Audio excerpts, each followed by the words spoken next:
दोस्तों, क्या हो कि कोई सरकारी कर्मचारी बड़ी ईमानदारी से अपनी ड्यूटी कर रहा है, परंतु दुर्भाग्यवश किसी चेकिंग के दौरान उसकी पॉकेट से कुछ कैश बरामद होता है।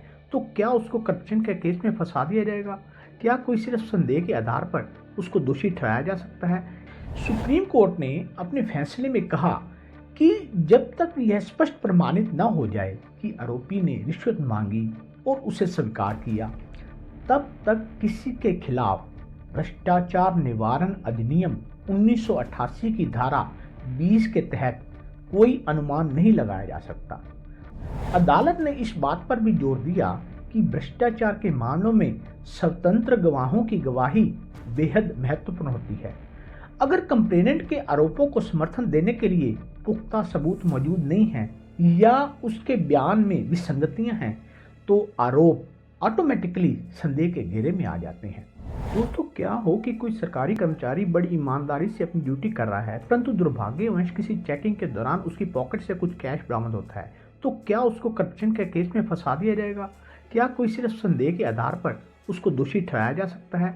क्या बिना ठोस सबूतों के किसी कर्मचारी को सजा दी जा सकती है कि उसने भ्रष्टाचार किया है? यह तो उसके साथ एक बहुत बड़ा अन्याय होगा। दोस्तों, आज हम आपको बताने जा रहे हैं सुप्रीम कोर्ट के एक अहम फैसले के बारे में, जिसने सरकारी कर्मचारी पर लगे रिश्वत के आरोपों को लेकर एक अलग तरह का डिसीजन दिया है। आखिर क्या था ये केस और सुप्रीम कोर्ट ने इस केस में क्या कहा और इसका आम आदमी और सरकारी कर्मचारियों पर क्या असर पड़ेगा? आज के इस वीडियो में हम यही समझने वाले हैं। दोस्तों, वास्तव में आज के इस वीडियो में हम बात करने वाले हैं राजस्थान सरकार के एक केस जिसका टाइटल है मदन लाल बनाम राजस्थान सरकार। क्या था ये केस और सुप्रीम कोर्ट ने इसमें क्या डिसीजन दिया, उसको समझने से पहले मैं आपसे एक रिक्वेस्ट करूंगा कि अगर आप हमारे चैनल पर नए हैं तो प्लीज़ हमारे चैनल को सब्सक्राइब करें, ताकि हमारे आने वाले हर एक वीडियो की नोटिफिकेशन आपको तुरंत मिल सके। और वीडियो को अंत तक देखने के बाद अगर आपको लगे कि हम आपके लिए एक चुनिंदा खबर ढूंढ कर लाए हैं, तो प्लीज़ इस वीडियो को लाइक, शेयर और चैनल को सब्सक्राइब करना ना भूलिएगा। तो चलिए शुरू करते हैं। दोस्तों, हाल ही में सुप्रीम कोर्ट ने एक बड़ा फैसला सुनाया, जिसमें सबूतों की कमी के चलते 2 सरकारी कर्मचारियों को आरोपों से मुक्त कर दिया गया। इन कर्मचारियों पर रिश्वत लेने का गंभीर आरोप था, लेकिन अदालत में पेश किए गए सबूत इस आरोप को साबित करने के लिए पर्याप्त नहीं थे।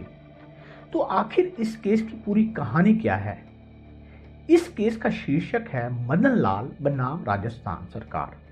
इसकी सुनवाई जस्टिस सुधांशु धूलिया और जस्टिस के विनोद चंद्रन की बेंच ने की थी।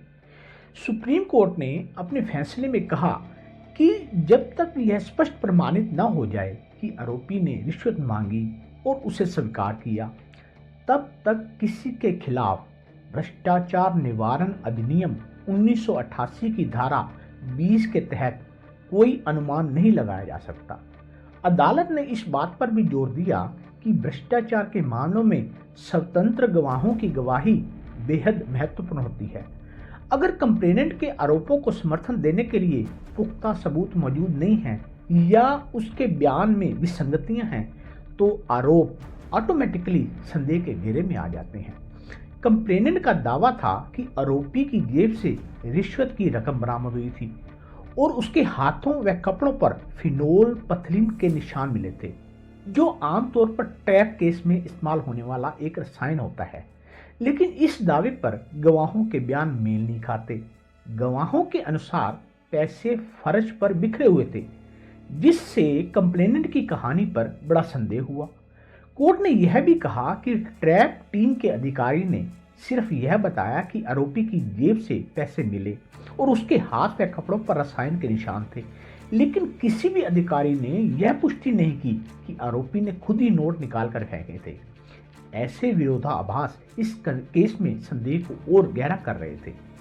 पूरी सुनवाई के बाद सुप्रीम कोर्ट ने यह स्पष्ट किया कि जब तक रिश्वत मांगे जाने और उसे स्वीकार करने का ठोस सबूत नहीं होगा, तब तक किसी भी सरकारी कर्मचारी को दोषी नहीं ठहराया जा सकता।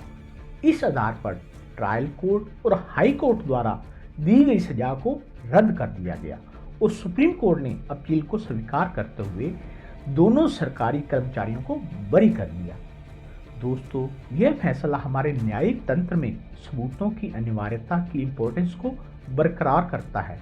भ्रष्टाचार के मामले में किसी व्यक्ति को केवल संदेह के आधार पर दोषी नहीं ठहराया जा सकता। इस फैसले का मतलब यह भी है कि यदि गवाहों की गवाही और कंप्लेनेंट के आरोप मेल नहीं खाते, तो केवल किसी कर्मचारी के पास रिश्वत के पैसे मिलने से यह साबित नहीं होता कि उसने रिश्वत ली भी थी। तो दोस्तों, यह केस हमें एक बेहद जरूरी कानूनी सबक सिखाता है। केवल संदेह के आधार पर किसी को दोषी नहीं ठहराया जा सकता। सबूत ही न्याय का आधार होते हैं। उम्मीद है यह जानकारी आपके लिए उपयोगी रही होगी। अगर आपको यह वीडियो पसंद आया हो तो प्लीज़ इसे लाइक, शेयर और चैनल को सब्सक्राइब करना ना भूलिएगा। धन्यवाद। जय हिंद।